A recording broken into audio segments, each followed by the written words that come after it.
Hello student, আশা করি তোমরা সব ভালো আছো। আজ আমি আবার নতুন টপিক্সের সাথে একটা নতুন ভিডিও নিয়ে এসেছি। আজ আমি তোমাদের পড়াবো জেনারেল সায়েন্স অপটিক্স লেকচার 1। কি বললাম? Optics lecture 1। অপটিক্স মানে হচ্ছে লাইট, লেকচার 1। লাইটকে আমি 3টে লেকচারে ডিভাইড করেছি। ফার্স্ট দিন আমি পড়াবো লেন্স এবং ক্যামেরা। সেকেন্ডে পড়াবো প্রতিসরণ, আলোকযন্ত্রের ত্রুটি, মানুষের চোখ। থার্ড পড়াবো প্রতিফলন, প্রতিসরণ। তো আজকে লেকচার 1 শুরু করা যাক।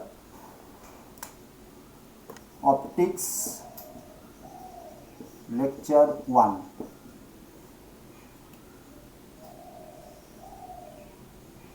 এটা কি আঁকলাম না?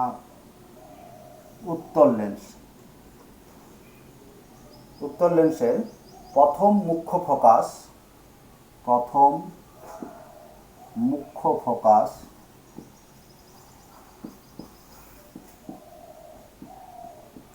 দ্বিতীয় মুখ্য ফোকাস, এগুলো কোনটাকে বলবো? বললাম প্রথম মুখ্য ফোকাস, দ্বিতীয় মুখ্য ফোকাস। প্রথমে এই রেখাটা যেটা লেন্সের মাঝ বরাবর যাচ্ছে আর লেন্সের সাথে লম্ব, তাকে আমরা বলবো প্রধান অক্ষ। এবার প্রধান অক্ষের ওপর যদি আমরা কোনো বিন্দু নিই, বিন্দু বস্তু নিলাম লেন্সের প্রতিসরণের পর, আর এটাকে আমরা এমন দূরত্বে রাখলাম যাতে এটা তার ফোকাস হয়, ফোকাস দৈর্ঘ্যের সমান দূরত্বে। এটা হচ্ছে ফোকাস দৈর্ঘ্যের সমান দূরত্ব।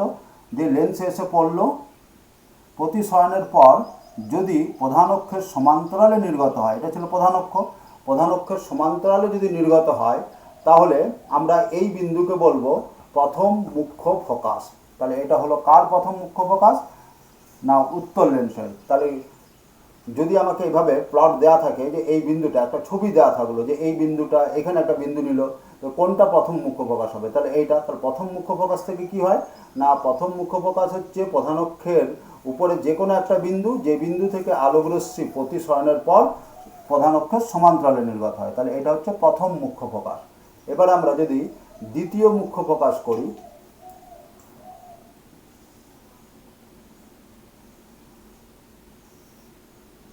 প্রধান অক্ষের সমান্তরালে আলোকরশ্মি এসে প্রবেশ করছে, প্রতিসরণের পর যদি উত্তর লেন্সের ক্ষেত্রে একটা বিন্দুতে মিলিত হয়, তাহলে এই বিন্দুটাকে আমরা বলবো দ্বিতীয় মুখ্য ফোকাস। একে জেনারেলি F2, ক্যাপিটাল F2 দিয়ে সূচিত করা হয়। তাহলে এটা হলো দ্বিতীয় মুখ্য ফোকাস। তাহলে দ্বিতীয় মুখ্য ফোকাস কোনটা হবে? যদি এইভাবে আমাকে একটা লেন্সের দুটো বিন্দু এইভাবে দেওয়া থাকে, যে বলে পরীক্ষায় জিজ্ঞাসা যদি করে, তাহলে এই বিন্দুটা কি, তাহলে আমরা বলবো এই বিন্দুটাকে বলবো প্রথম মুখ্য ফোকাস, এই বিন্দুটাকে আমরা বলবো দ্বিতীয় মুখ্য ফোকাস। এটা কার ক্ষেত্রে গেল? এটা গেল আমাদের উত্তর লেন্সের ক্ষেত্রে। তাহলে দ্বিতীয় মুখ্য ফোকাস হচ্ছে প্রধান অক্ষের সমান্তরাল রশ্মিগুচ্ছ প্রতিসরণের পর প্রধান অক্ষের যে বিন্দুতে ছেদ করে, সেটা হয় দ্বিতীয় মুখ্য ফোকাস। তাহলে দুটো মুখ্য ফোকাসই কোথায় রইল না, প্রধান অক্ষের ওপর রইল। এবারে অবতল লেন্সের ক্ষেত্রে যদি আমরা করি,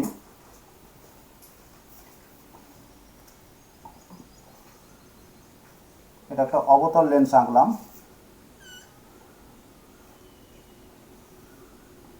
এখানে আমরা দেখিয়েছিলাম প্রধান অক্ষের সমান্তরাল, এখানেও দেখাচ্ছি প্রধান অক্ষের সমান্তরাল রশ্মিগুচ্ছ।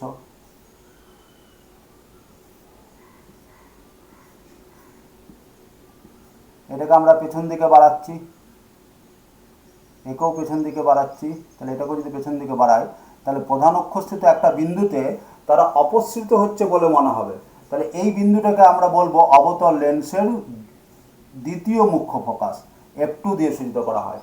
তাহলে প্রধান অক্ষের সমান্তরালে আপতিত রশ্মিগুচ্ছ অবতল লেন্সের ক্ষেত্রে প্রতিসরণের পর যে বিন্দু থেকে অপসৃত হচ্ছে বলে মনে হয় প্রধান অক্ষের, তাকে আমরা বলবো যে দ্বিতীয় মুখ্য ফোকাস। তাহলে এখান থেকে কোশ্চেন আসে, উত্তর লেন্সের ক্ষেত্রে দ্বিতীয় মুখ্য ফোকাস আলোকরশ্মি যেখান থেকে আসছে, যেদিক থেকে, তার বিপরীতে থাকে। আর অবতল লেন্সের ক্ষেত্রে দ্বিতীয় মুখ্য ফোকাস যেখান থেকে আলোকরশ্মি আসছে, আলোকরশ্মি যদি বাম দিক থেকে আসে, তাহলে দ্বিতীয় মুখ্য ফোকাস বাম দিকেই থাকবে। তাহলে অবতল লেন্সের ক্ষেত্রে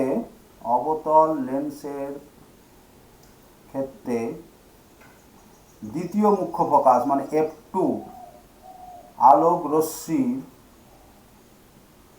যেদিক থেকে আসে, আলোক রশ্মি যেদিক থেকে আসে সেদিকে থাকে। এটা অবতল লেন্সের ক্ষেত্রে। আর উত্তল লেন্সের ক্ষেত্রে যেদিক থেকে আসে তার বিপরীতে থাকে।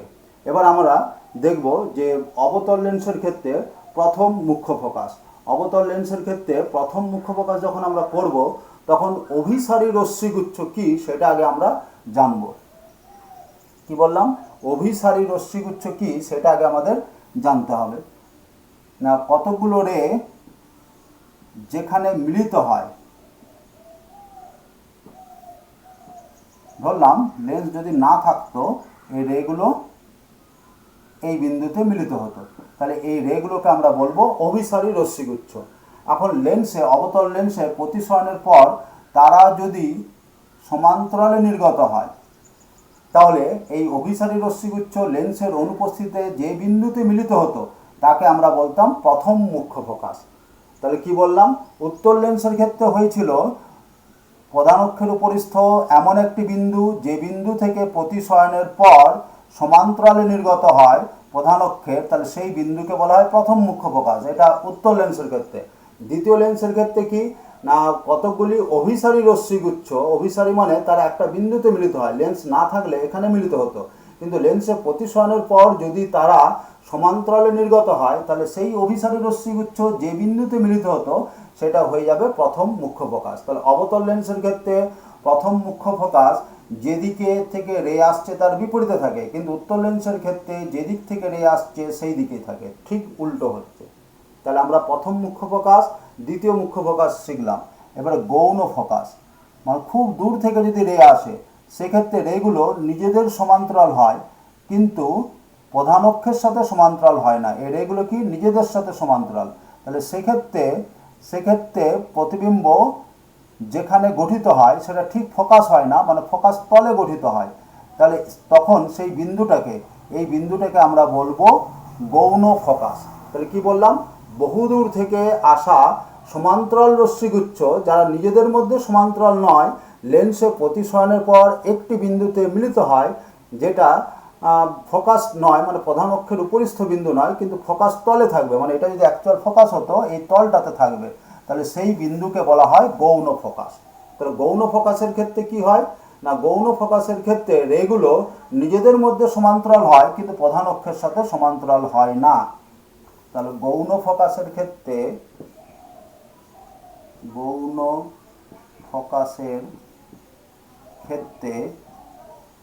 রশ্মি নিজেদের সাথে সমান্তরাল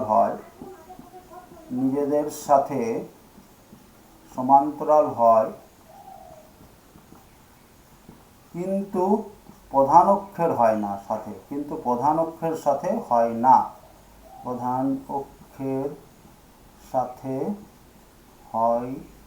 না। এটা ইম্পর্টেন্ট জিনিস। এবার আমরা শিখব উত্তল লেন্স অভিসারী লেন্স আর অবতল লেন্স অপসারী লেন্স। উত্তল লেন্সকে কি জন্য অভিসারী লেন্স বলা হয় না, প্রধান অক্ষের সমান্তরাল রশ্মিগুচ্ছ একটা বিন্দুতে মিলিত হয় প্রতিসরণের পর, এই জন্য উত্তল লেন্সকে বলা হয় অভিসারী লেন্স। আর অবতল লেন্সের ক্ষেত্রে কি হয়, প্রধান অক্ষের সমান্তরাল রশ্মিগুচ্ছ লেন্সের প্রতিসরণের পর একটা বিন্দু থেকে অপসৃত হচ্ছে বলে মনে হয়, অপসৃত মানে একটা বিন্দু থেকে দূরে সরে যাচ্ছে বলে মনে হয়। তাহলে এখানে আমরা এই বিন্দুটাকে আমরা বলবো কি বলবো, এখানে আমরা বললাম উত্তল লেন্সের ক্ষেত্রে, এটা আমরা বললাম অবতল লেন্সের ক্ষেত্রে। অবতল লেন্সটাকে আমরা বলবো অপসারী লেন্স, উত্তল লেন্সকে বলবো অভিসারী লেন্স। কেন? এখানে প্রধান অক্ষের সমান্তরাল রশ্মিগুচ্ছ লেন্স থেকে দূরে সরে যাচ্ছে আর এখানে একটা বিন্দুতে মিলিত হচ্ছে, মানে একটা বিন্দু থেকে এটা অপসৃত হচ্ছে কিন্তু এরা একটা বিন্দুতে এসে মিলিত হচ্ছে, এই জন্য উত্তল লেন্স অভিসারী আর অবতল লেন্স অপসারী।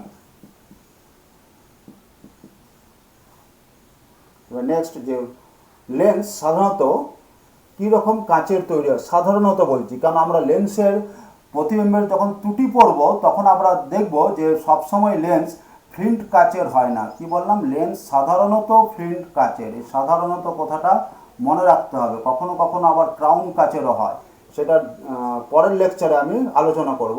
সাধারণত লেন্স হয় ফ্লিন্ট কাচের। কোশ্চেন থেকে লেন্স সাধারণত কিসের হয়, তখন ফ্লিন্ট কাচ এই অপশানটাতে দাগ দেবো। তাই লেন্স সাধারণত নির্মিত হয় ফ্লিন্ট কাচের। এবারে আমাদের আলোক কেন্দ্র। আলোক কেন্দ্র, আলোক কেন্দ্র জিনিসটা কি না, এই একটা উত্তল লেন্স, যে বিন্দু থেকে গেলে আলোক রশ্মির কোনো প্রতিসরণ হয় না। এখানে আমরা কি দেখছি যে এখানে একটা বিন্দু আমরা সি নিলাম, এই বিন্দু থেকে যখন আলোক রশ্মি আসছে, যে পথে আসছিল সেই পথেই সোজা নির্গত হয়ে যাচ্ছে, কারণ আলোক রশ্মির কোনো প্রতিসরণ হচ্ছে না বা কোনো চ্যুতি হচ্ছে না। তাহলে প্রধান অক্ষস্থিত সেই বিন্দুকে বলবো আমরা আলোক কেন্দ্র। তাহলে আলোক কেন্দ্রদের মধ্য দিয়ে গেলে কোনো চ্যুতি হয় না, আলোক কেন্দ্রগামী রশ্মির প্রতিসরণ হয় না বা প্রতিষ্ঠিত হয় না বা চ্যুতি হয় না, প্রতিসরণ হয় না। এবার নেক্সট কোশ্চেন, সব লেন্সেরই কি আলোক কেন্দ্র লেন্সের উপরিস্থ একটি বিন্দু হবে? কোশ্চেন আমার যে আলোক কেন্দ্র কি সর্বদা লেন্সের উপাদানের মধ্যেই থাকবে? যদি লেন্সের উভয় পৃষ্ঠই উত্তল বা উভয় পৃষ্ঠই অবতল, মানে এরকম দুটো পৃষ্ঠই উত্তল বা দুটো পৃষ্ঠই অবতল, এরকম দুটো পৃষ্ঠই অবতল, তাহলে সেক্ষেত্রে আলোক কেন্দ্র লেন্সের ভিতরেই থাকে, আলোক কেন্দ্র উপাদানের মধ্যে থাকে, আলোক কেন্দ্র উপাদানের মধ্যে থাকে। এবারে একটা পৃষ্ঠ যদি সমতল, একটা পৃষ্ঠ যদি, তাহলে এটা আমরা শিখলাম। এবারে একটা পৃষ্ঠ যদি সমতল আর একটা পৃষ্ঠ উত্তল, মানে এরকম যদি হয়, বা একটা পৃষ্ঠ আমার অবতল, এটাকে কেটে এখানে সমতল করে দিলাম, তাহলে একটা অবতল একটা সমতল, একটা সমতল একটা উত্তল, সেক্ষেত্রে প্রধান অক্ষ বক্রপৃষ্ঠকে যেখানে ছেদ করেছে, এটা প্রধান অক্ষ, এটা বক্র, যেখানে ছেদ করেছে আলোক কেন্দ্র সেখানে হয়। তাহলে এখানে আলোক কেন্দ্র ভিতরে হলো না, ঠিক বাইরের বিন্দুতে হলো, মানে একেবারে বাইরেও হলো না কিন্তু পরিধিস্থ বিন্দু। এখানেও এটা প্রধান অক্ষ, এটা বক্রপৃষ্ঠ, তাহলে এখানে আমরা পাবো আলোক কেন্দ্র, এটাও আলোক কেন্দ্র, এটাও আলোক কেন্দ্র। তাহলে কি বললাম যে এক পৃষ্ঠ যদি সমতল হয়, এক পৃষ্ঠ সমতল, অপর পৃষ্ঠ উত্তল বা অবতল, সেক্ষেত্রে আলোক কেন্দ্র বক্রপৃষ্ঠের উপরে থাকে। মানে কি লেন্সের উপাদানের ভিতরে ঠিক থাকলো না, একেবারে উপরে। এবারে যদি একটা উত্তল আর আরেকটা অবতল হয়, মানে এই আমার লেন্স, এবার আমি এইটাকে উত্তল করে দিলাম, তাহলে একটা উত্তল একটা অবতল, এই পৃষ্ঠটা উত্তল আর এই পৃষ্ঠটা হচ্ছে অবতল। তাহলে এক্ষেত্রে কি হয়ে যাবে, এক্ষেত্রে আলোক কেন্দ্র লেন্সের এই বাইরে চলে গেল, মানে লেন্সের উপাদানের বাইরে।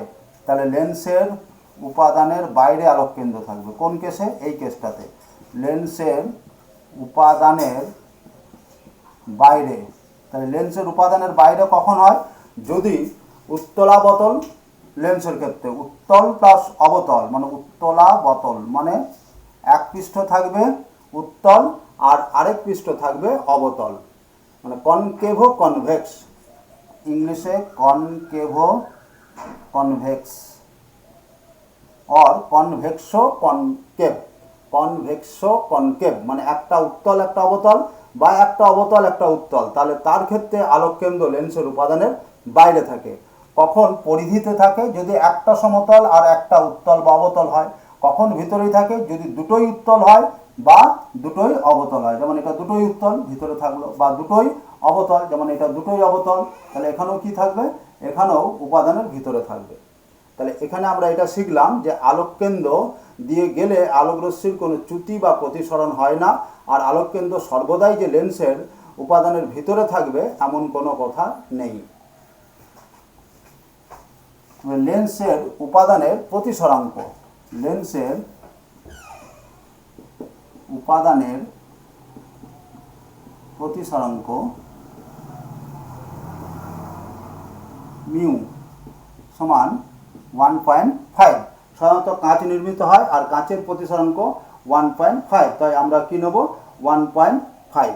এবার আমরা যেটা আলোককেন্দ্র বললাম, যে আলোককেন্দ্রের এইটা যদি আলোককেন্দ্র হয়, এই পৃষ্ঠের বক্রতা ব্যাসার্ধ যদি R1 হয়, এইটা যদি R2 হয়, এই দুটো বিন্দু যদি M, এটা যদি N নেই, তাহলে সর্বদা কি হয়ে যায় না CM বাই আলোককেন্দ্র থেকে একটা পৃষ্ঠের দূরত্ব বাই আলোককেন্দ্র থেকে অপর পৃষ্ঠের দূরত্ব সমান প্রথমে যেটা লিখেছি তার ব্যাসার্ধ বাই দ্বিতীয় যে পৃষ্ঠটা তার ব্যাসার্ধ। এর কেন্দ্র কোন দিকে থাকবে? এই পৃষ্ঠটা নিয়ে যদি গোলকটাকে কমপ্লিট করি কেন্দ্র এই দিকে, একে যদি গোলকটা কমপ্লিট করি এর কেন্দ্র এই দিকে, তাহলে আলোককেন্দ্র থেকে প্রথম পৃষ্ঠের দূরত্ব বাই আলোককেন্দ্র থেকে দ্বিতীয় পৃষ্ঠের দূরত্ব সমান হয়ে যাবে প্রথম পৃষ্ঠের ব্যাসার্ধ বাই দ্বিতীয় পৃষ্ঠের ব্যাসার্ধ। তাহলে এটা যে কোনো লেন্সের ক্ষেত্রেই এটা আমাদের প্রযোজ্য। এবার আমাদের নেক্সট আসছি যে প্রতিবিম্বের প্রকৃতি, উত্তল লেন্স আর কোথায় কেমন প্রতিবিম্ব গঠন করে।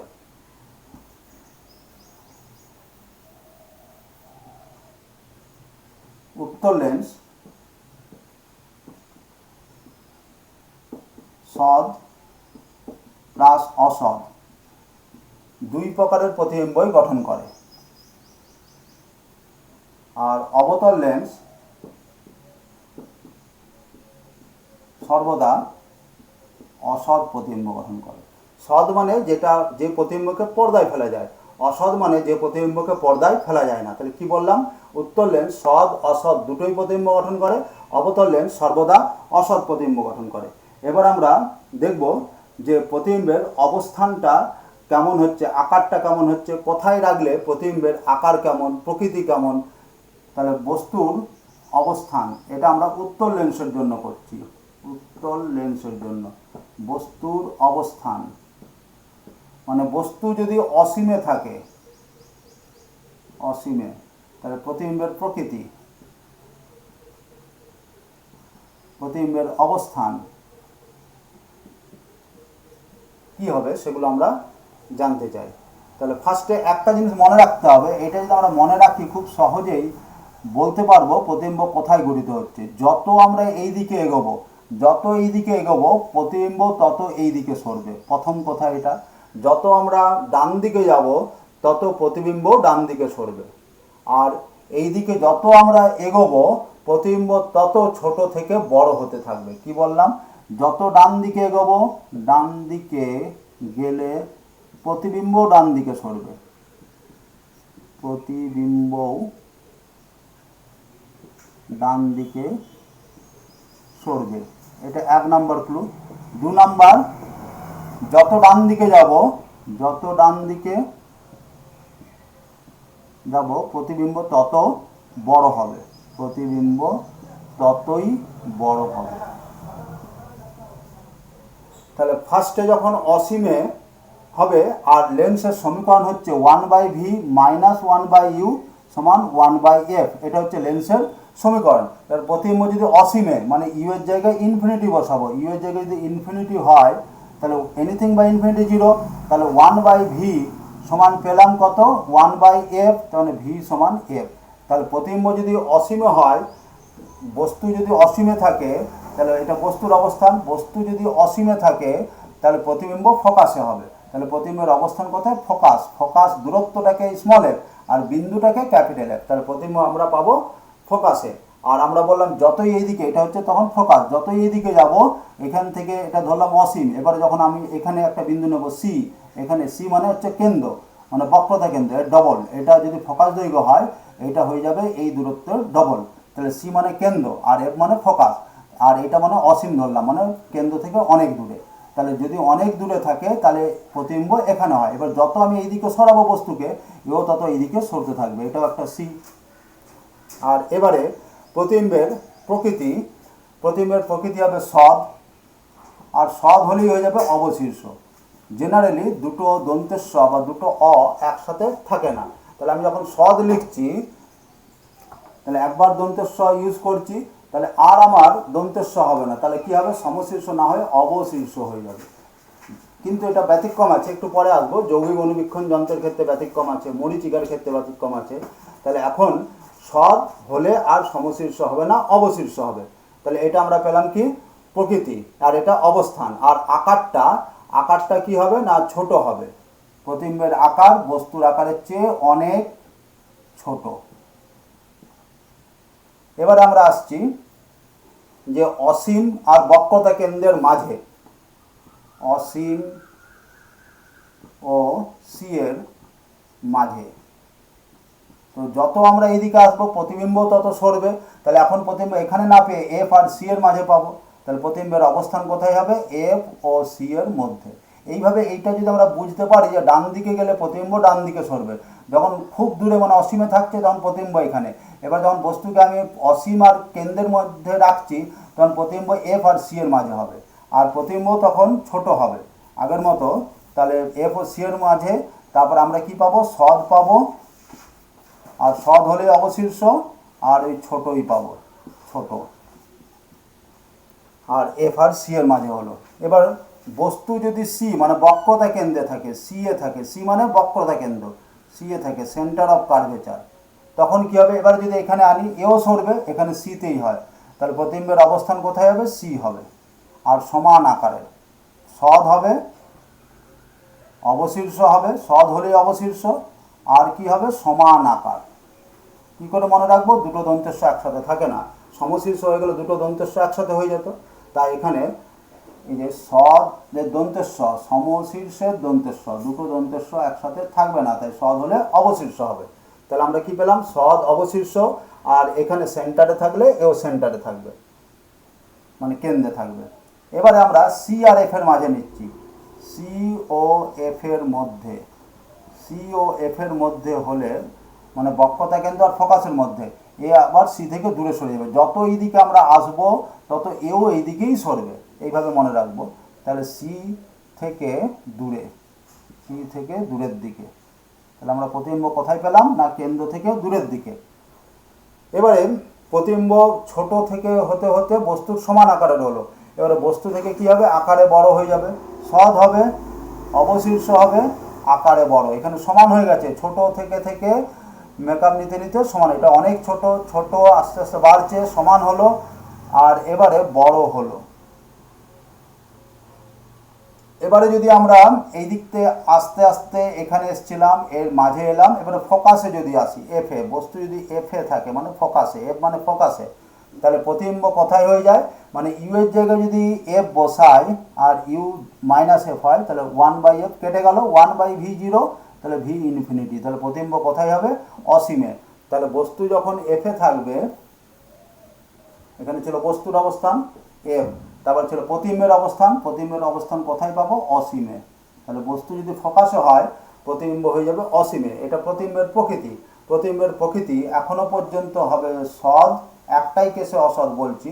তাহলে সদ হলো, অবশীর্ষ হলো, আর আকারে বড় হলো, আকারে বড়। সদ হলেই অবশীর্ষ হবে।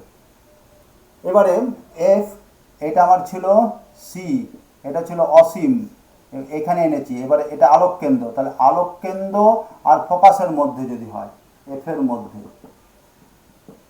এফ এর মধ্যে, এফ এর মধ্যে কেসটা কি হবে না, বস্তু যদি এফ এর মধ্যে থাকে, সেটা দেখাচ্ছি, একটাই কেস যেখানে অসদ হয়।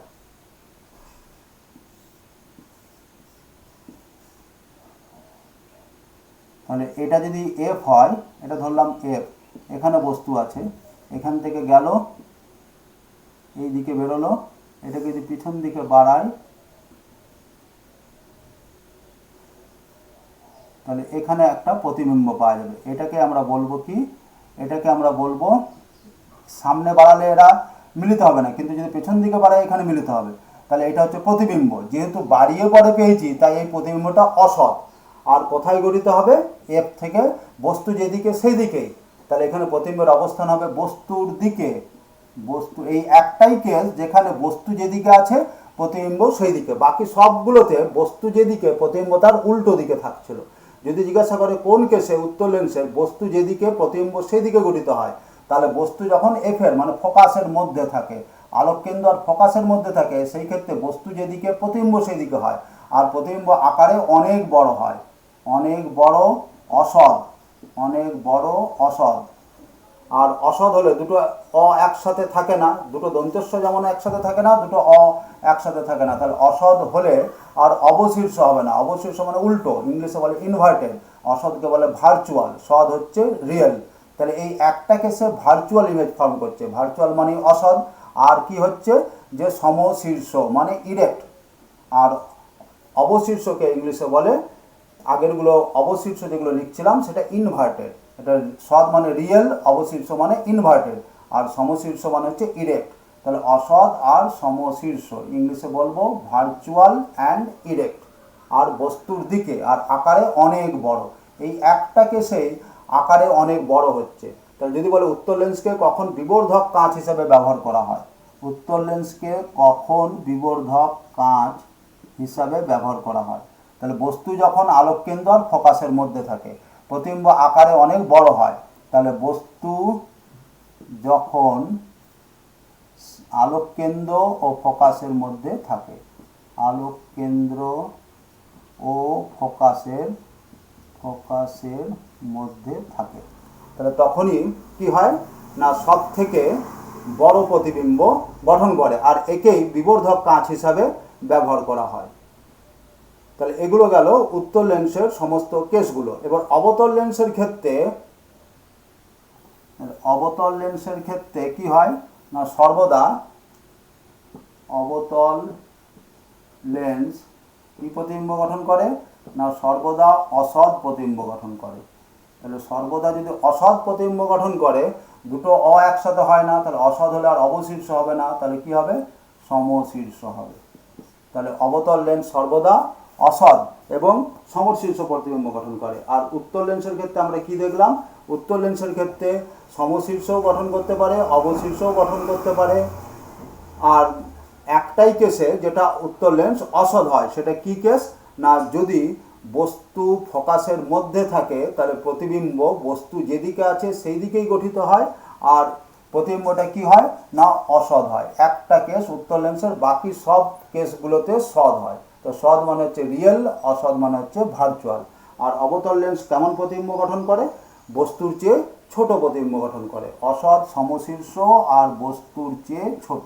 কিন্তু উত্তর লেন্স ছোট বড় দুটোই, উত্তর লেন্সের ক্ষেত্রে সব কিছু মিক্সড আছে, বস্তুর চেয়ে ছোট। তাহলে এটা অবতল লেন্সের প্রতিবিম্বের প্রকৃতি পেলাম। এবার লেন্সের ক্ষেত্রে যদি বলে নিউটনের সমীকরণ, কি বললাম না নিউটনের সমীকরণ। লেন্সের নিউটনের সমীকরণটা কি না জেনারেলি আমরা বস্তু দূরত্ব মাপি আলোক কেন্দ্র থেকে। এই যে লেন্স, এর ক্ষেত্রে আমরা দূরত্ব মাপি এখান থেকে। কিন্তু দূরত্ব যদি আমরা কোনো কারণে ওখান থেকে না মেপে ফোকাস থেকে যদি মাপি, এগুলো ধরলাম ফোকাস, তো ফোকাস থেকে যদি দূরত্ব মাপা হয়, তাহলে ফোকাস থেকে বস্তুর দূরত্ব যদি ইউ হয় বা এক্স হয়, ফোকাস থেকে বস্তু দূরত্ব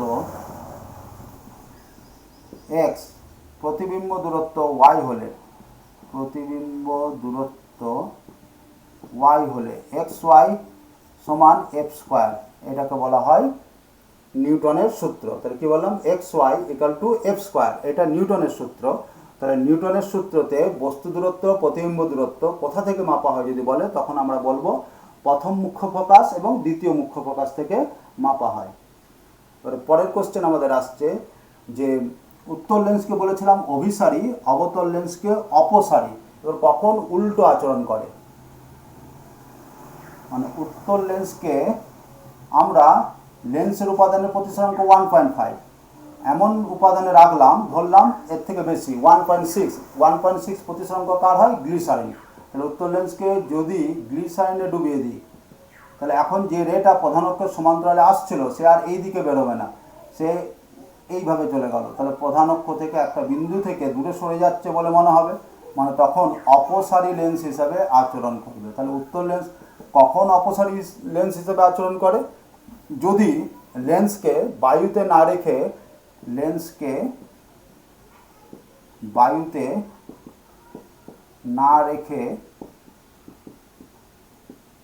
লেন্সের প্রতিসরাঙ্কের চেয়ে, লেন্সের প্রতিসরাঙ্কের চেয়ে বেশি মাধ্যমে রাখা হয়। মানে এর 1.5 এমন মাধ্যমে রাখবো যার প্রতিসরাঙ্ক 1.5 এর থেকে বেশি, তখন উত্তর লেন্স অপসারী আর অবতল লেন্স জেনারেলি হয় অপসারী, কিন্তু এই পরিস্থিতিতে উল্টো আচরণ করবে, মানে অবতল লেন্স অভিসারী হিসাবে আচরণ করবে আর তখন উত্তর লেন্স অপসারী হিসাবে আচরণ করবে। তাহলে এটা কখন হয় না, যদি লেন্সকে তার উপাদানের প্রতিসরাঙ্কের চেয়ে বেশি প্রতিসরাঙ্কের মাধ্যমে রাখা হয়। ওই একই কারণে জলের মধ্যে বায়ু বুদবুদ, এটা বায়ু বুদবুদ, তাহলে ভিতরে কে আছে? বায়ু, বাইরে কে আছে? জল।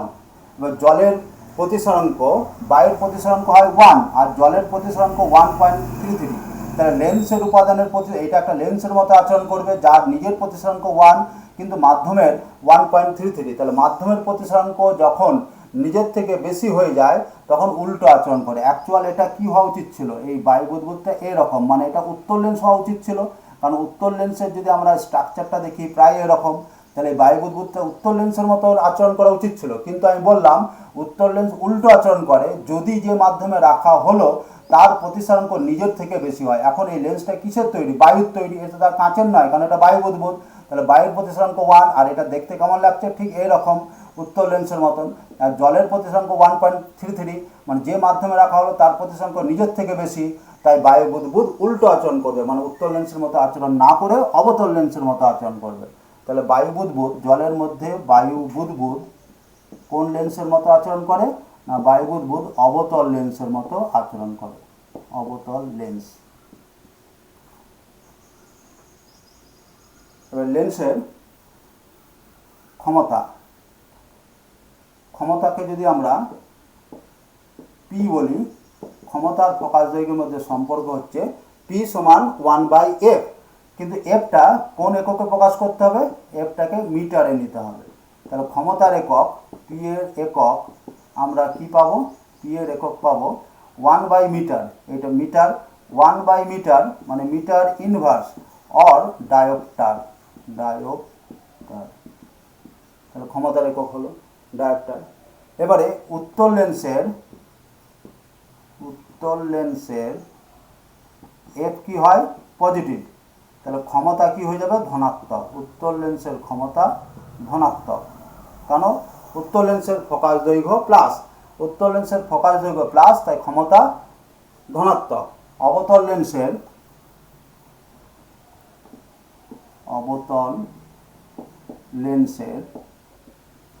এফ মানে ফোকাস দৈর্ঘ্য ঋণাত্মক,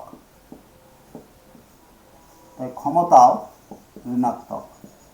পি মানে ক্ষমতা ঋণাত্মক। এবার যদি দেওয়া থাকে যে একটা উত্তর লেন্সের ফোকাস দৈর্ঘ্য 20 সেমি, এটা ফোকাস দূরত্ব, ক্ষমতা কত?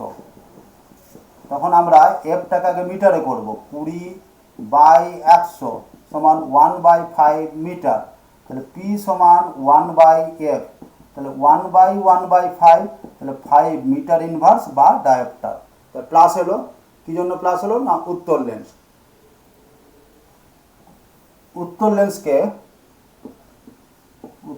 লেন্সকে জলে ডোবালে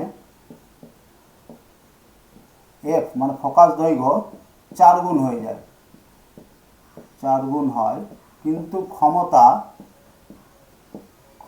কি হয়? 1/4 মানে পূর্বের 1/4 গুণ হয়। তাহলে একটা লেন্সের ক্ষমতা যদি 20 সেমি হয়, তাকে যদি জলে ডুবিয়ে দিই তাহলে তার একটা লেন্সের ফোকাস দৈর্ঘ্য 20 সেমি, তাহলে জলে ডুবিয়ে দিলে তার ফোকাস দৈর্ঘ্য কত হবে? এই লেন্সটাকে জলে ডোবালে কি হবে? জলে ডোবালে কি হবে? ফোকাস দৈর্ঘ্য ছিল 20, তাহলে এখন ফোকাস দৈর্ঘ্য হয়ে যাবে 20 4 গুণ মানে 80 সেমি। ক্ষমতা ছিল কত? 5। কি বললাম? ক্ষমতা হয়ে যাবে পূর্বের 1/4, তাহলে এখন ক্ষমতা হয়ে যাবে, আগে ছিল ক্ষমতা 5 ডায়োপ্টার, তো 5-এর 1/4 মানে 5/4 মানে 1.25 ডায়োপ্টার। তাহলে আমরা ক্ষমতা পেয়ে গেলাম কত? 1/4 আর ফোকাস 4 গুণ হয়। এবার নেক্সট কোশ্চেন, যে কোন বর্ণের জন্য লেন্সের ফোকাস দৈর্ঘ্য বেশি?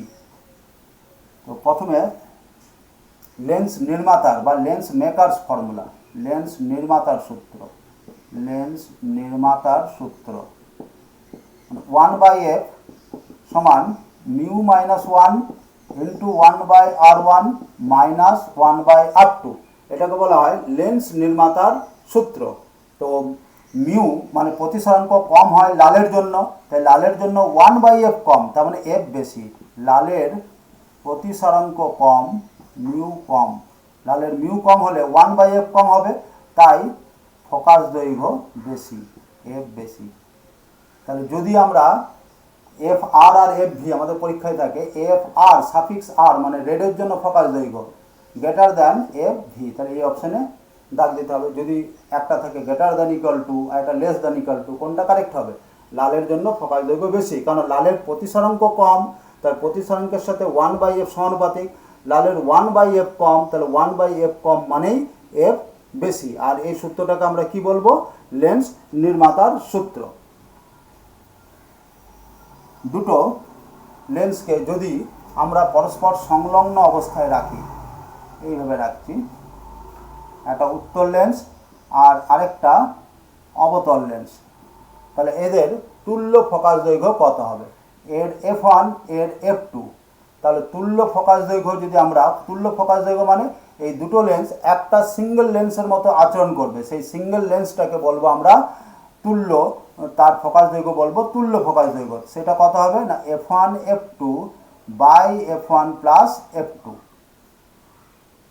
এবারে যদি এইভাবে না থাকে, কিছুটা দূরে থাকে, এই একটা উত্তল লেন্স আর এই একটা অবতল লেন্স, পরস্পরের থেকে ডি ব্যবধানে আছে, এর ফোকাস দৈর্ঘ্য f1, এর ফোকাস দৈর্ঘ্য f2, তাহলে এদের তুল্য ফোকাস দৈর্ঘ্য কত হবে?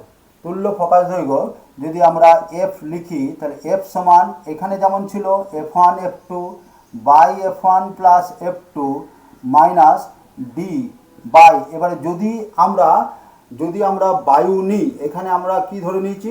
মাধ্যমগুলো হচ্ছে বায়ু, আর যদি বায়ু না নিয়ে অন্য কোনো উপাদানের নিই, তাহলে আমাদের তখন হয়ে যাবে, যদি বায়ু নিই তাহলে মাইনাস ডি, আর যদি বায়ু না নিই তাহলে ডি বাই মিউ। তাহলে কি বললাম? যদি এই মাধ্যমটা বায়ু থাকে তাহলে মিউ লেখার প্রয়োজন নেই, যদি বায়ু বাদে অন্য কোনো থাকে তাহলে আমরা মিউ লিখব। তাহলে এটা তুল্য ফোকাস দৈর্ঘ্য। এটাকে আবার আমরা কিভাবে লিখতে পারি? যদি এই অপশনটা আমাদের না থাকে, এইভাবে যদি থাকে যে 1/f সমান 1/f1 plus 1/f2 minus D by mu f1 f2। যদি বায়ু থেকে যায় তাহলে মিউটা দেওয়ার দরকার নেই, তখন আমাদের কি হবে? বায়ু থাকলে 1/f1 plus 1/f2 minus D by f1 f2। তাহলে আমাদের তুল্য ফোকাস দৈর্ঘ্য এখানে f ছিল, তাহলে যদি আমার একটা অপশন থাকে 1/f সমান এটা, তাহলে এটাও কারেক্ট। যদি f সমান এরকম থাকে তাহলে এটাও কারেক্ট। এটার থেকেই ক্যালকুলেশন করলে এটা আসা যায়। তাহলে এটা কখন? যখন এদের মধ্যে কোনো সেপারেশন থাকবে না, ব্যবধান থাকবে না। আর এটা হচ্ছে যখন এদের মধ্যে ব্যবধান থাকবে। তো এইটা একবার লিখতে দিয়েছিল আইএস পরীক্ষা 2000, এইটা একটা এসেছিল। তাহলে এটা আমরা, যদি এবার আমাদেরকে কোশ্চেন দেয় যে 15 সেমি ফোকাস দৈর্ঘ্যের অবতল লেন্স, ফোকাস দৈর্ঘ্যের অবতল লেন্স এবং 20 সেমি ফোকাস দৈর্ঘ্যের উত্তল লেন্স, 20 সেমি ফোকাস দৈর্ঘ্যের উত্তল লেন্স পরস্পর সংলগ্ন অবস্থায় রয়েছে, মানে এই কেসটা তুল্য ফোকাস দৈর্ঘ্য কত হবে? আমরা কোন ফর্মুলাটা ব্যবহার করব? আমরা নিশ্চয়ই এইটা ব্যবহার করব না, কারণ এটার মধ্যে সেপারেশন আছে। তাহলে কোনটা? এইটা ব্যবহার করব। তো এটা যখন ব্যবহার করব তখন উত্তর লেন্সের একটু আগে বললাম ফোকাস দৈর্ঘ্য হয় প্লাস, তাহলে আমরা লিখছি আগে এফ সমান f1 f2 by f1 plus f2। উত্তর লেন্সের ফোকাস দৈর্ঘ্য প্লাস, তাই উত্তর লেন্সের আমার কত ছিল 20 লিখলাম। অবতল লেন্সের মাইনাস, তাই -15 লিখতে হবে। তাহলে 20 - 15। তাহলে এখান থেকে নিচে কত এলো? না নিচে এলো 5, আর এখানে হলো -20 × 5 বাই 5, 5 × 3 = 15, -60। তাহলে আমার আনসার এলো -60। তার মানে এটা কেমন লেন্স হিসেবে কাজ করবে? এটা কোশ্চেন যদি থাকে 15 সেমি ফোকাস দৈর্ঘ্যের অবতল লেন্স, 20 সেমি ফোকাস দৈর্ঘ্যের উত্তর লেন্স পরস্পরের সংস্পর্শে রয়েছে, তুল্য লেন্সটি কেমন আচরণ করবে? তুল্য লেন্স কী প্রকৃতির হবে? তুল্য লেন্স কী প্রকৃতির? তখন আমাদের এই সূত্র অনুসারে এফের মানটা বার করতে হবে। এফের মান নেগেটিভ এলো, তার মানে অবতল লেন্স বা অপসারী লেন্স। তাহলে আমাকে কি বলতে হবে? অপসারী বা অবতল লেন্স। তাহলে এটা হবে আমার আনসার, যে অবতল লেন্স বা অপসারী লেন্স। এবারে নেক্সট কোশ্চেন, যে আমাদের থিন লেন্সের ক্ষেত্রে লেন্সের যে সূত্র, এটা করে থিন বা পাতলা লেন্স। পাতলা লেন্সের ক্ষেত্রে সূত্র 1/v - 1/u সমান কি না 1/f, এটা পাতলা লেন্সের ক্ষেত্রে। এবারে যদি আমার মোটা লেন্স থাকে এরকম, তাহলে মোটা লেন্সের ক্ষেত্রে কি হবে? যে একটাই আমরা সূত্র, এটাকে একবার এই তলের জন্য একবার এই তলের জন্য ব্যবহার করে প্রতিবিম্ব দূরত্ব নির্ণয় করতে হবে। সেইটা যদি আমরা না নির্ণয় করে একটাই সূত্রের সাহায্যে নির্ণয় করতে চাই, তাহলে কতকগুলো বিন্দুর অবস্থান জানতে হয়। তো সেই বিন্দুগুলোকেই বলা হয় কার্ডিনাল পয়েন্ট। তাহলে যদি বলে মোটা লেন্সের কার্ডিনাল বিন্দু সমূহ, কার্ডিনাল বিন্দুর সংখ্যা কত? তার ক্ষেত্রে না থিক মানে মোটা, থিক বা মোটা লেন্সের ক্ষেত্রে কার্ডিনাল বিন্দুর সংখ্যা কত? মানে এখানে একটা ফোকাস f1 f2, তারপরে প্রধান অক্ষস্থিত দুটো বিন্দু h1 h2 হচ্ছে প্রধান অক্ষের উপরিস্থ দুটো বিন্দু, আবার এক্সট্রা আরও দুটো বিন্দু n1 n2, এগুলোকে বলে নোডাল পয়েন্টস। নোডাল পয়েন্টস মানে এই যে দুটো বিন্দু, তাদের মধ্যে ব্যবধান যদি এমন ব্যবধান যদি থাকে যাতে এদের কৌণিক বিবর্ধন 1 একক হয়, তাহলে এই বিন্দুগুলোকে বলা হয় নোডাল বিন্দু। তাহলে টোটাল 6টা বিন্দুর যদি অবস্থান জানা যায়, তাহলে মোটা লেন্সের ক্ষেত্রেও একটা লেন্সের সূত্রের সাহায্যে প্রতিবিম্ব দূরত্ব নির্ণয় করতে পারি। সেই বিন্দুগুলোকে বলা হয় কার্ডিনাল বিন্দু। তাহলে ভেরি ভেরি ইম্পর্টেন্ট কোশ্চেন, যে মোটা লেন্সের ক্ষেত্রে কার্ডিনাল বিন্দুর সংখ্যা কত? 6। এই একটা ফোকাস, দুটো প্রধান অক্ষের উপরিস্থ বিন্দু h1 h2 4টে হলো, আর দুটো নোডাল বিন্দু। তাহলে টোটাল কটা পেলাম? 6টা। তাহলে মোটা লেন্সের ক্ষেত্রে কার্ডিনাল বিন্দুর সংখ্যা কত? কার্ডিনাল বিন্দুর সংখ্যা হচ্ছে 6। তাহলে আমরা দুটো লেন্সের ক্ষেত্রে যেটা পেলাম, যে তুল্য ফোকাস দৈর্ঘ্য পেলাম, কার্ডিনাল বিন্দু পেলাম। এবারে যদি আমাদের আসে যে অবতল লেন্সের যৌগিক অনুবীক্ষণ যন্ত্র, সরল অনুবীক্ষণ যন্ত্র, এদের ক্ষেত্রে প্রতিবিম্বের প্রকৃতি কেমন হবে? না সরল অনুবীক্ষণ যন্ত্রের ক্ষেত্রে একটাই লেন্স ব্যবহার করা হয়, সেটা হচ্ছে উত্তর লেন্স। আর সরল অনুবীক্ষণ যন্ত্রের ক্ষেত্রে অন্তিম প্রতিবিম্ব বস্তু সাপেক্ষে কি হয়? তাহলে এখানে আমি লিখছি সরল অনুবীক্ষণ, ইংলিশে বলবো সিম্পল মাইক্রোস্কোপ।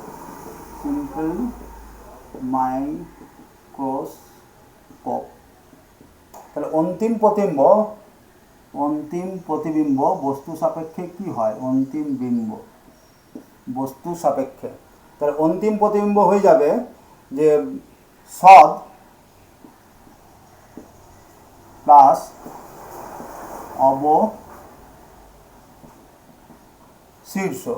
তাহলে আমরা কি কি পড়ব? না সিম্পল মাইক্রোস্কোপ পড়ব আর কম্পাউন্ড মাইক্রোস্কোপ পড়ব। তো একটু আগে বলেছিলাম যে অবতল লেন্স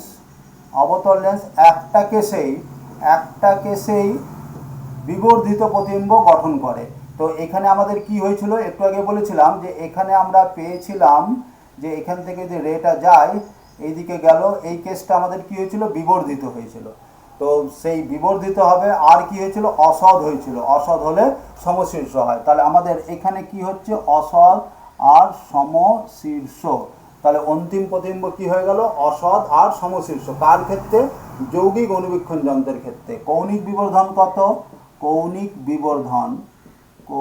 বিবর্ধন সমান 1 plus D by F. F হচ্ছে ফোকাস দৈর্ঘ্য, আর ডিটা কি, ডিটা সুস্থ চোখের নিকটতম বিন্দু, মানে এটা 25 সেমি। ডিটাকে 25 সেমি ধরা হয়, সুস্থ চোখের নিকটতম বিন্দু, মানে 25-এর কম যদি আমরা রেখে কোনো কিছু পড়তে চাই, অসুস্থ মানে সুস্থ চোখ 25-এর কম রেখে পড়তে পারে না। মিনিমাম 25 সেমি বা তার দূরে রাখলে আমরা দেখতে পাই ভালো মতন। তাই সেই 25 সেমিকে বলা হয় সুস্থ চোখের নিকট বিন্দু। তাহলে এটা হলো সরল অনুবীক্ষণ যন্ত্রের ক্ষেত্রে কৌণিক বিবর্ধনের রাশি, সরল অনুবীক্ষণ যন্ত্রের ক্ষেত্রে অন্তিম প্রতিবিম্বের প্রকৃতি, অসদ আর সমশীর্ষ। এবার যৌগিক অনুবীক্ষণ না কম্পাউন্ড মাইক্রোস্কোপ। যৌগিক অনুবীক্ষণ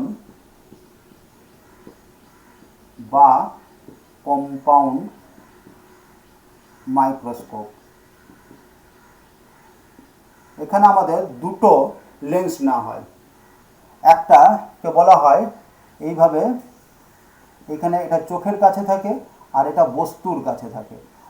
যৌগিক অনুবীক্ষণ যন্ত্রের দুটো লেন্স থাকে, একটা চোখের কাছে থাকে, এই জন্য এটার নাম অভিনেত্র বা eyepiece.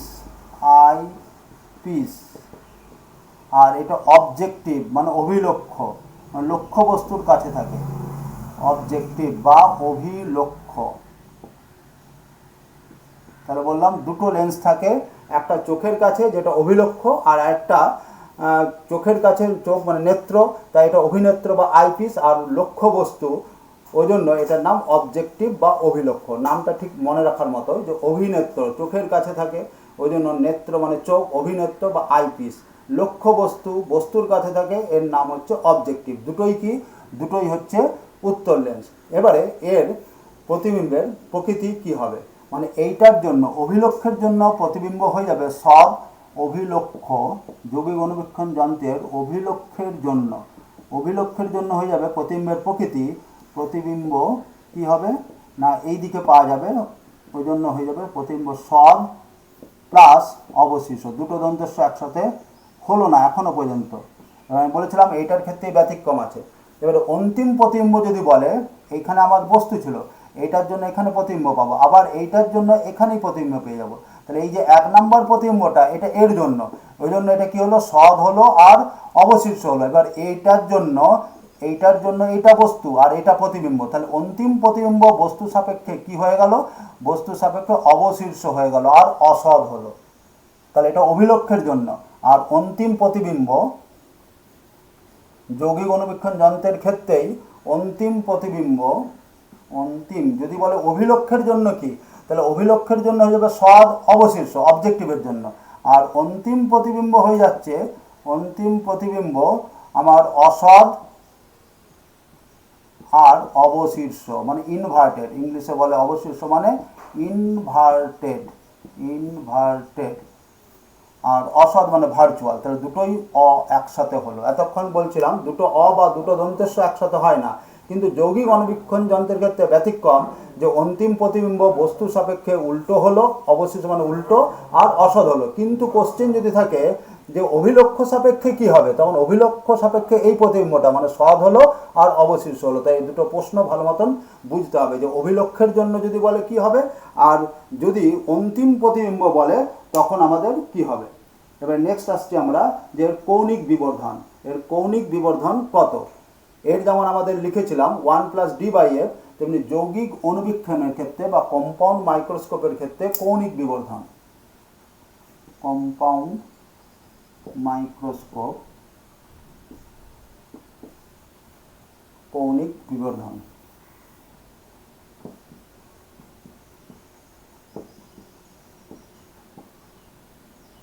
Equal to 1 plus D by FE. দুটো আমাদের ফোকাস ছিল, একটা অভিলক্ষ ছিল আর একটা অভিনেত্র ছিল। তো এফই বলতে বোঝাবে অভিনেত্রের ফোকাস দৈর্ঘ্য, ইংলিশ নাম আইপিস। অভিনেত্রের ফোকাস দৈর্ঘ্য। ডি সমান আমরা কি বলেছিলাম? ডি সমান বলেছিলাম যে সুস্থ চোখের নিকটতম বিন্দু, সুস্থ চোখের নিকটতম বিন্দু যেটার মান হচ্ছে 25 সেমি। আর এখানে ভি মানে অন্তিম প্রতিবিম্ব দূরত্ব, আর এফ নট হচ্ছে অভিলক্ষের ফোকাস দৈর্ঘ্য, অভিলক্ষের ফোকাস দৈর্ঘ্য। তাহলে এটা আমাদের হলো যৌগিক অনুবীক্ষণ বা কম্পাউন্ড মাইক্রোস্কোপের কৌণিক বিবর্ধনের রাশিমালা। তাহলে কৌণিক বিবর্ধন বেশি হবে দুটোরই ফোকাস দৈর্ঘ্য যদি কম হয়। এফ নট এফই কম হলে বিবর্ধন বেশি হবে। তাহলে যদি কোশ্চেন থাকে বিবর্ধন সব থেকে বেশি পেতে চায় তাহলে কি করতে হবে? তাহলে অভিলক্ষ আর অভিনেত্র দুটোরই ফোকাস দৈর্ঘ্য কম হতে হবে। জেনারেলি যৌগিক অনুবীক্ষণ যন্ত্রের ক্ষেত্রে কার ফোকাস দৈর্ঘ্য বেশি হয়? না অভিনেত্রের ফোকাস দৈর্ঘ্য বেশি হয়। তাহলে যৌগিক অনুবীক্ষণ যন্ত্রের ক্ষেত্রে, কম্পাউন্ড মাইক্রোস্কোপের ক্ষেত্রে অভিনেত্রের ফোকাস দৈর্ঘ্য বেশি হয়, ফোকাস দৈর্ঘ্য বেশি হয়। এবার আমরা আসছি যে নববীক্ষণ বা টেলিস্কোপ বা নববীক্ষণ। এটা আবার দুটো ভাগ আছে, একটা এমনি টেলিস্কোপ আর একটা গ্যালিলিয়ান টেলিস্কোপ। এটা শুধু আর একটা গ্যালিলিয়ান টেলিস্কোপ। এই নববীক্ষণ আমাদের সূর্য, চন্দ্র এগুলোকে দেখতে নববীক্ষণ যন্ত্র ব্যবহার করা হয়। আর এগুলো গ্যালিলিয়ান টেলিস্কোপটা হচ্ছে পার্থিব বস্তু, মানে পৃথিবীর ওপর পার্থিব বস্তু। আর এটা হচ্ছে সূর্য, নক্ষত্র এগুলোকে দেখতে আমরা টেলিস্কোপ ব্যবহার করি। এবার টেলিস্কোপে কি হয়? টেলিস্কোপে অন্তিম প্রতিবিম্ব ঠিক যৌগিক অনুবীক্ষণের মতোই, অন্তিম প্রতিবিম্ব বস্তু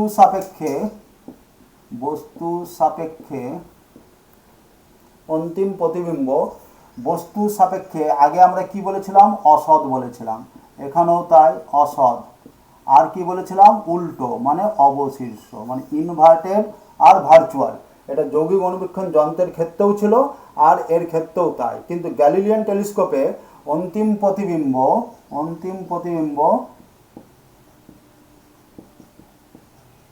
বস্তু সাপেক্ষে হয়ে যায় সমশীর্ষ। এটা ইম্পর্টেন্ট জিনিস। গ্যালিলিয়ান টেলিস্কোপে অন্তিম প্রতিবিম্ব বস্তুর সাপেক্ষে সমশীর্ষ। তো এখানে কি ব্যবহার করা হয়? দুটি উত্তল লেন্স। এখানেও দুটি উত্তল লেন্স, দুটি উত্তল বা কনভেক্স লেন্স। তাহলে নববীক্ষণ, গ্যালিলিয়ান টেলিস্কোপ দুটোতেই কনভেক্স লেন্স ব্যবহার করা হয়। এখানেও কনভেক্স লেন্স থাকে দুটো, কিন্তু বাইনোকুলার সাহায্যে আমরা